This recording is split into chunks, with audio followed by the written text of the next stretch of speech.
Civil service UPSC ఎగ్జామ్లో prelims ఈజీయా, mains ఈజీయా? ఈ answer సీనియర్లకు బాగా తెలుసు. ఎవరైతే ఆల్రెడీ 2-3 అటెంప్ట్లు ఇచ్చి ఉన్నారో వాళ్ళకి బాగా తెలిసి ఉంటుంది. ఎందుకంటే నేచర్ ఆఫ్ ఎగ్జామ్ ఎలా ఉంటుందంటే ప్రిలిమ్స్ ఏమో ఎంసీక్యూస్ అబ్జెక్టివ్గా ఉంటుంది అండ్ మెయిన్స్ ఏమో సబ్జెక్టివ్ ఉంటుంది. మరి ఈ నేపథ్యంలో ప్రిలిమ్స్ ఈజీయా, మెయిన్స్ ఈజీయా? ఆర్ ఇంకో రకంగా చెప్పాలంటే ప్రిలిమ్స్ కష్టమా, మెయిన్స్ కష్టమా? అది తెలుసుకోవడానికి ముందు ఒక అనౌన్స్మెంట్. ఐఏఎస్కి సంబంధించి prelims to personality test P2P అనే ఒక బ్యాచ్ స్టార్ట్ చేస్తున్నాం. దీనికోసం ఒక వర్క్షాప్ ఒకటి నిర్వహిస్తున్నాం విత్ క్వశ్చన్ పేపర్. ఒక ఫ్రీ వర్క్షాప్ ఎలా ప్రిపేర్ అవ్వాలి, దానికి సంబంధించి సీనియర్ ఫ్యాకల్టీ అందరూ వస్తారు.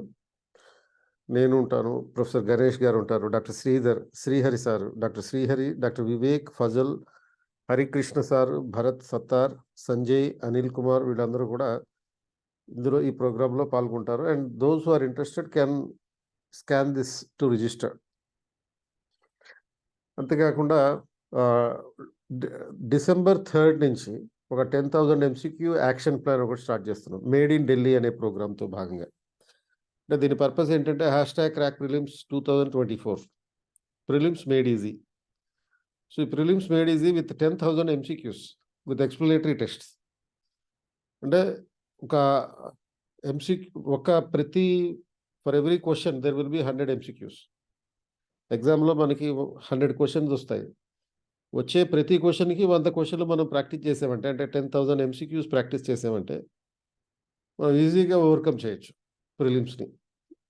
సో ఈ level of questions easy, moderate and difficult 3 లెవెల్స్లో ఉంటాయి. Nature of the questions eliminable and non ఎలిమినబుల్.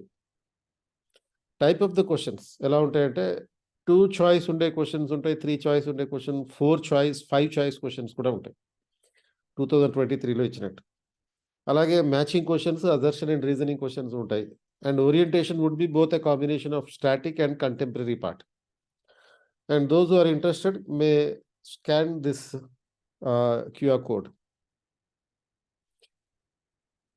So ఇందులో మనకి సిలబస్ చూసినప్పుడు ప్రిలిమ్స్, మెయిన్స్ కొన్ని ఓవర్లాపింగ్ ఏరియాస్ ఉన్నాయి, like history, geography, polity, economy, science and technology, environment, ఇలాంటివన్నీ.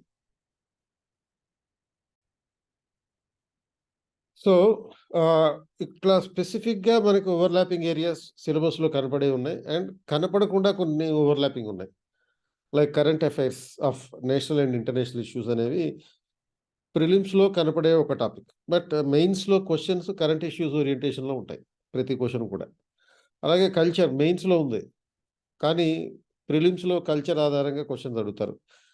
ఐఆర్ మెయిన్స్లో స్పెసిఫిక్గా పేపర్ 2లో, GS పేపర్ 2లో ఉంది, బట్ ఇంటర్నేషనల్ రిలేషన్స్కి సంబంధించి క్వశ్చన్స్ ప్రిలిమ్స్లో కూడా వస్తాయి. అలాగే ఎక్స్క్లూజివ్గా ప్రిలిమ్స్కి మాత్రమే సంబంధించింది CSAT. తర్వాత ఎక్స్క్లూజివ్ మెయిన్స్ ఏమేమి ఉన్నాయి, పేపర్ 1 జనరల్ ఎస్సే ఉంది, పేపర్ 2 GS1 అనమాట, పేపర్ 2లో GS1 అని అంటాం. అందులో social issues, world history, post independence ఇవి ఓన్లీ మెయిన్స్కే ఉంటాయి. అలాగే పేపర్ 3లో అంటే GS2 గవర్నెన్స్ ఉంది. పేపర్ 4 అంటే GS3లో disaster management and internal security ఎక్స్క్లూజివ్గా ఉంటుంది. పేపర్ 5 అంటే GS4 ఎథిక్స్ పేపర్ ఎక్స్క్లూజివ్గా మెయిన్స్కి మాత్రమే ఉంటుంది. So what the experts and senior aspirants are saying, prelims seems to be more difficult than the mains. అంటే ప్రిలిమ్స్ అనేది మెయిన్స్ కన్నా కష్టమైంది. అంటే దీనికి రివర్స్లో చెప్పాలంటే మెయిన్స్ ఈజీగా ఉంటుంది ప్రిలిమ్స్తో పోలిస్తే. ఎందుకనంటే ప్రిలిమ్స్ ఎగ్జామ్ ఫ్యాక్ట్ ఓరియంటెడ్గా ఉంటుంది. There is lot of revision required to remember those facts. అలాగే questions from anything under the sky అన్నట్టుగా ఉంటుంది అనమాట. అంటే ఈ ఆకాశం కింద ఉండేది ఏదైనా సరే క్వశ్చన్గా అడగచ్చు, ఏదో ఒక సబ్జెక్ట్తో లింక్ ఉంటుంది దానికి. కాబట్టి ప్రిలిమ్స్ కొంచెం టఫ్ అంటారు. కాబట్టి ఏం చేయాలంటే what is the way forward, be thorough with your basics. So basics అంటే ఏముంటాయి, బేసిక్స్ అంటే మన NCERT పుస్తకాల నుంచి చదవాలి 6th to 10th and 11th and 12th. Then stay with the static aspect మాత్రం వదలపెట్టొద్దు. Focus current affairs, policy oriented. Current affairs అంటే స్పోర్ట్స్ ఇవన్నీ అక్కర్లేదు, ఓన్లీ పాలసీ ఓరియంటెడ్గా గవర్నమెంట్ ఆఫ్ ఇండియా పాలసీస్ ఏంటి. And at the same time do not ignore the CSAT.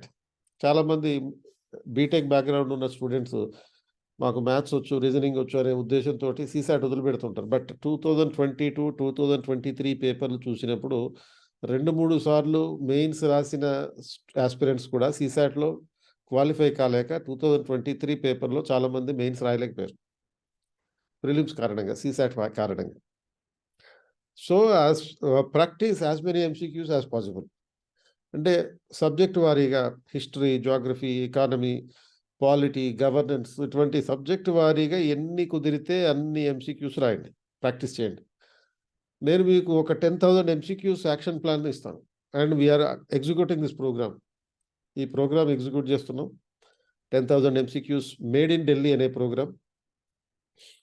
So, ఢిల్లీలో ఉన్న focus తోటి, అంటే ఢిల్లీలో మా 21st సెంచరీకి సంబంధించినటువంటి హెడ్ ఆఫీస్ ఉంది కాబట్టి అక్కడి నుంచి మెటీరియల్ తయారు చేయించి, ఈ క్వెషన్ పేపర్ తయారు చేయించి హైదరాబాద్‌లో కూడా ఎగ్జిక్యూషన్ చేస్తున్నాం. సో, ఈ 10,000 ఎంసీక్యూస్ యాక్షన్ ప్లాన్ మీరు జాయిన్ అవ్వాలంటే ఇక్కడ ఉన్నటువంటి క్యూఆర్ కోడ్‌ని రిజిస్టర్ చేసుకోండి స్కాన్ చేసి.